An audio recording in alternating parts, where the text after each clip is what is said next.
what was interesting to me was that in 2001, 2002, one of the jobs I had during my time in the Joint Staff was to deal with the things that nobody else wanted to deal with. And one of those was responding to snowflakes. That was the memos that came down from Rumsfeld, because Rumsfeld, one of the things he wanted to do was close down all the American commitments around the world and bring troops back home. And the first time I got this memo, it had all these different commitments. I coordinated with all the Joint Staff officers responsible for the Sinai desk, the East Timor desk, and so on. And when I sent that list back up, it came back down after it hit our two-star officer above me, and that was because that was the only time I really saw service in my entire year in the Joint Staff, because it was an Air Force officer who wanted to get the U.S. Air Force commitment to Iceland and get it removed from the country, because at that time the United States had 4, I guess it must have been F-15s based in Iceland. And the Air Force wanted out, and I was like, why does the Air Force care about it? It's only 4 planes. You got plenty of fighters. And it turned out because they had 4 planes there, they also had to have long-range search and rescue helicopters and planes based there in case any of those planes, dropped into the Atlantic. And those were scarce, and those were treasured commodities, particularly as Afghanistan started to heat up. And so this led to a tussle between the Air Force and the Navy, because the Navy had, as I knew from my Tom Clancy reading, important bases on Iceland for monitoring the sonar nets in the Atlantic. And so Iceland was saying, if you remove NATO's commitment to defending Iceland, we're going to kick out the Navy. So that was the one time I saw, the services compete with each other in my year in the Joint Staff because of the issues I was dealing with. And, at the time I was thinking about Tom Clancy, and every time Iceland comes up, I think about Tom Clancy because of Red Storm Rising. Right. I mean, there's almost nothing to prevent the Soviets from invading Iceland with a barge secretly and then basing Tu-22s off of it, if there are no F-15s there. That's right. Well, exactly. The whole book was a silly scenario, but it was kind of fun. Right. But one of the problems of that book were also came in much later evidence in the subsequent Jack Ryan books, which was that there was an initial political scenario which kicked off the war, and the problem was that Tom Clancy was great on the technology of war and of doctrine and modeling those kinds of things. And he was really lousy, not just right-wing lousy. I'm not saying it was bad because he was right-wing. I'm saying it was bad because he was completely unrealistic. Right. You can be right-wing and not be unrealistic about how politics worked. And so I really found his earlier books compelling and interesting scenarios. The defection of a Soviet submarine, Red October, Hunt for Red October, was a great book. It was really engaging. And then Red Storm Rising, a vision of what World War III would like, was really engaging. The origins of Jack Ryan as getting involved in terrorism, good old fashioned Irish terrorism. Right. Those were really good yarns and really engaging. Right. It was when the books became more about politics. The Japanese airline pilot that first of all, having Japan involved in a war like that was just stupid. But but having the suicide bomber of Japanese revolt, a complete misunderstanding of Japanese right wing attitudes. Yeah. Right. And this is probably. This is this is the pre Debt of Honor, but people don't talk about this a lot. But Cardinal of the Kremlin is not so much a techno thriller as just sort of a genuinely good spy yarn, right? There are these fantastic scenes of torture in a sensory deprivation tank, right? It's torture, but it's not torture, but it's scary, right? It's genuinely scary. And Clancy puts those together in a way that that don't necessarily accord with his reputation as a prose stylist, right? He's able to put together sort of really interesting scenes of just horror, of being in just this terrible situation. But then he'll also write sex scenes, and they're the worst ever, right? And he'll write and they're the worst. Yeah, well, ever. I was a teenager at the time, so I wasn't really connoisseur of sex scenes. Those never really stuck out to me. So that probably shows his weakness, because if as a teenager I would have paid more attention to his sex scenes if they were any good. Right.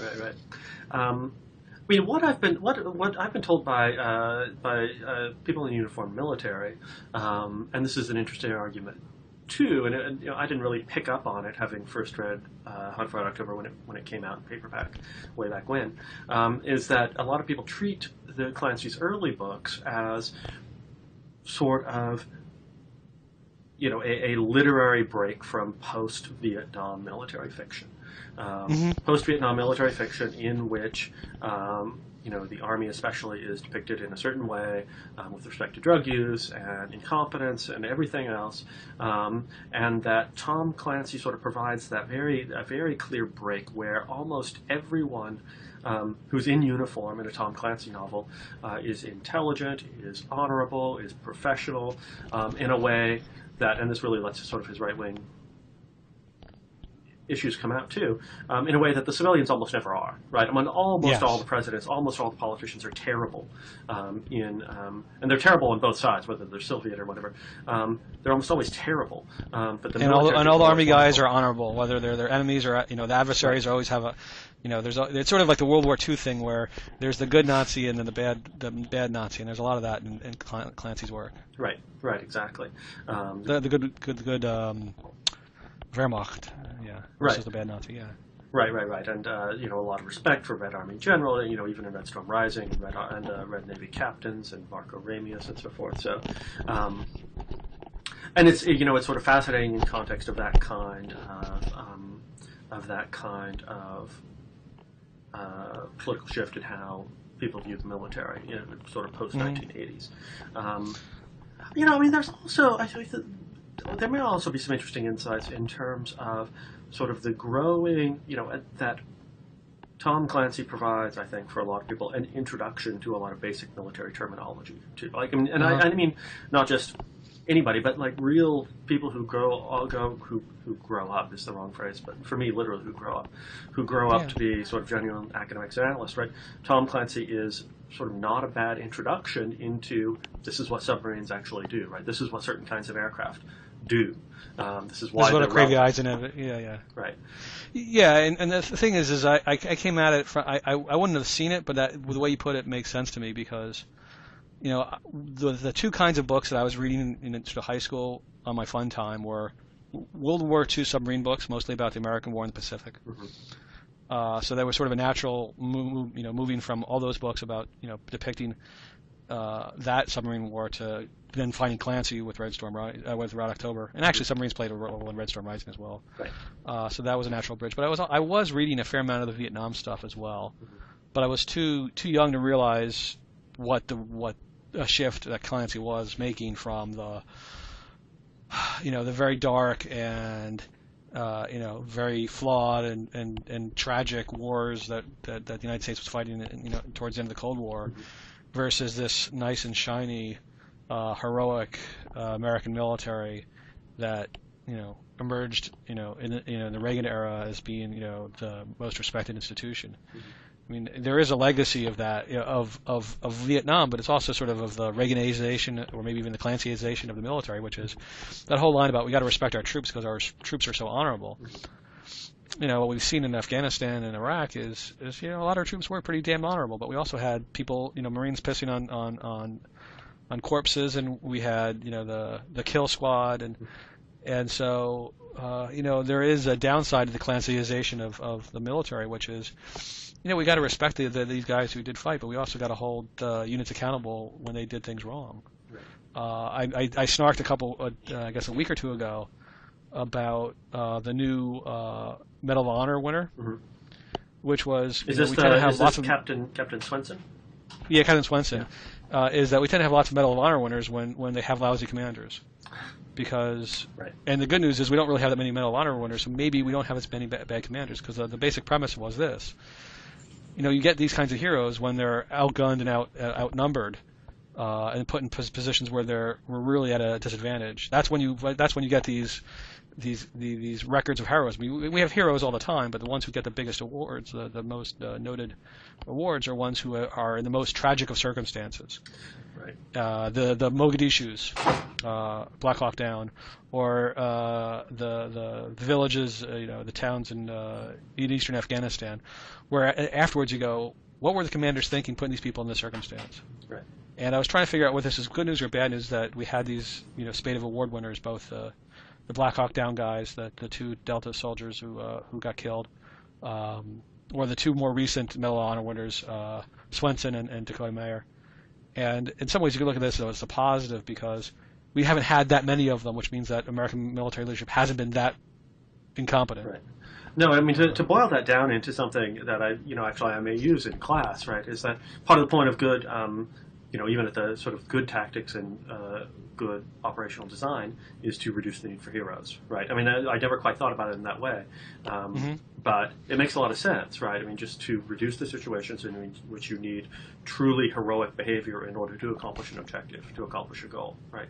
And you'll always need some, because there's always friction, right? There's always sort of things that happen that are unexpected. The enemy always gets a vote and so forth. But that sort of good tactical planning and good organizational design or operational design removes that as much as possible.